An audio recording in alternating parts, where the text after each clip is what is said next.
Dadi maling kira penak, kerjane sih malam tok, nek awan ngantuk.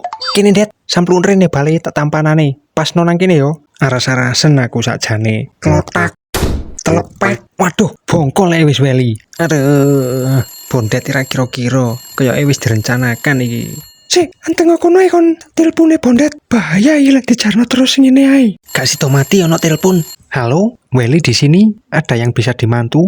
Loh, Wel, bondet nandi? Nyondet, golek ikon. Halo, bondet di sini. Ada yang bisa dibantai? Det, yuk pose kon iku. Dadi guru maling kok ora tegas.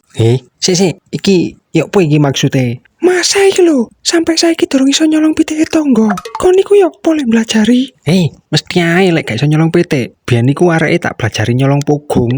Loh, iya ta? Lek ngono ya tak kirimi rono maneh. Belajar nyolong pitik. Tahun baru wis cedhak soalé. Lek masa sih do dikirim rene iki pitike sapa maneh sing kate gawe ujian praktek dadi maling. Tenang ya, Det. Kan sik ono pitike boneng. Kon gak eling awel. Pitike boneng wis entek kok goreng ngono. Walah iya. Lek ngono digolekno tutorial di YouTube ae.